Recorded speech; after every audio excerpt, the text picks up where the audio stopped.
Sponsored by Costa Marina Case Vacanze, B&B e ristorante a Peschici Gargano. Info 348 83 29 295 costamarinapeschici.it.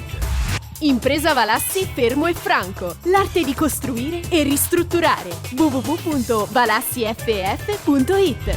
Trattoria Cantù dal 1897 all'Iforna 7 di Olginate. trattoriacantù.com. Studio dentistico Caponero Dottor Livio. Sulla bocca di tutti. caponerolivio.it. Treva Home, la tua casa vacanza sul lago di Como. 340 22 45 235 trevahome.it. Lecco e Virtus Verona si affrontano a Riga Monticepi nell'ultimo impegno dell'anno solare 2022. Squadre che arrivano in un buon periodo, soprattutto la Virtus reduce da 3 successi consecutivi, 4 in trasferta.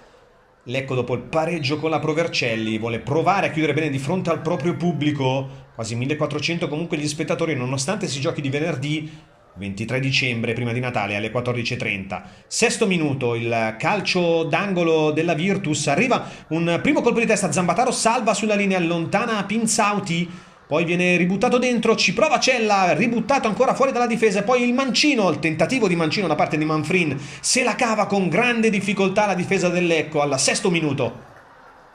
Poi arriva Pacella, il fischio dell'arbitro, Pacella a interrompere il gioco, Lecco non riesce a ripartire, e allora palla buttata dentro, colpo di testa, attenzione al bel 1-2, poi il mancino da parte di Gomez, Melgrati ci mette i guantoni.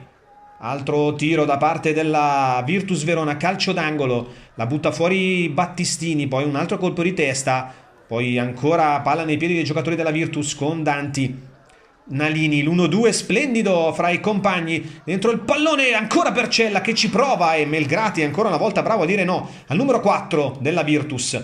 Poi non succede più nulla fino al 52esimo, Ilari, Zambataro, lo scambio con Galli dentro il pallone morbido a cercare Pinzauti che si gira, Lepore con il mancino va a mezzo metro lontano dalla porta.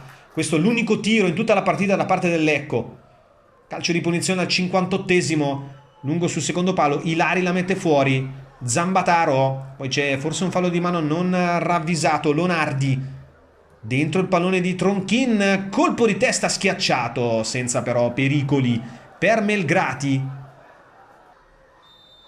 85esimo, partita avara di emozione, Maldonado esce con i pugni Giacomel, poi colpo di testa, prova a ripartire, la Virtus finisce però così perché siamo al 92esimo e non ci saranno più grandi occasioni da gol. Seguiamo questa chance, colpo di testa, poi la conclusione che finisce fuori senza alcun problema per Melgrati. Finisce 0-0, una partita veramente scialba con le uniche occasioni concentrate per la Virtus tutte a inizio partita. Le squadre si accontentano nell'ultima mezz'ora del pareggio prima di Natale, un punto per uno, 0-0.